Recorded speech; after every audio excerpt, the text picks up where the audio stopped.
thought I'd just share a very positive morning experience. So, as many of you all know, we've had quite a lot of challenges with school anxiety. Today, he just was completely unexpected. I've noticed that things have been improving in light of appropriate school support, where they're finally, I think, partly it's a process of trial and error, figuring out what works for them, but also taking it seriously that they do need to have certain support that's different to other kids, certain modifications. But last night our son couldn't go to sleep till like 11:15, and it was one of those nights. So every couple of weeks he'll have a night where he sleeps a couple of hours, or maximum sort of 7 hours.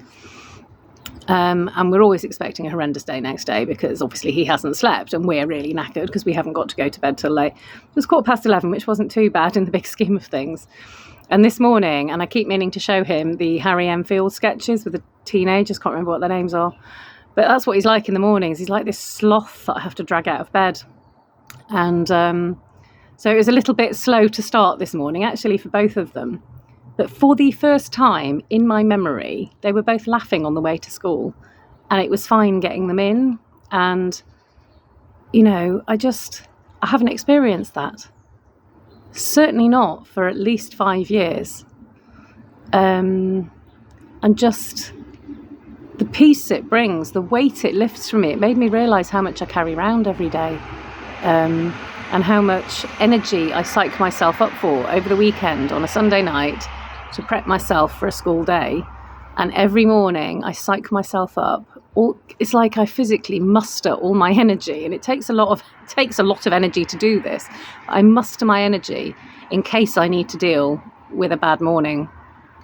And it makes me, it really does highlight why parents of neurodivergent kids who are not being supported properly at school, why we're so bloody exhausted all the time.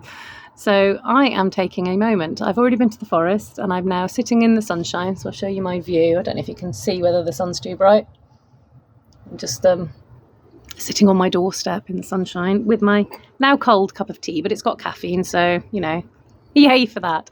I wanted to share a positive story, because it's taken us 5 years of schooling to get to this point with the eldest, possibly 6. I'm not very good at counting first thing in the morning. And 3, this is the 3rd year of schooling for our daughter to get to this point. Longer if you count a year gap she had when she came here and didn't have any education for a year because she wasn't old enough for school yet.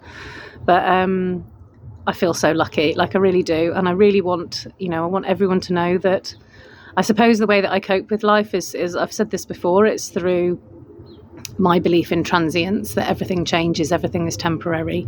And whilst I know when I'm in the middle of it, like I can pull myself out and look and say, this is really hard, this is exhausting, you're near burnout, but it's not always going to be like this. And that kind of hope is what gets me through each day when they're really tough days. And I'm not just talking about parenting children, I'm also talking about other painful things like bereavement and stuff like that, loss. But I know that there's light around the corner. And today I have a huge blast of light, and I'm just so grateful. So anyway, I hope you all have a good week. Take care, everyone.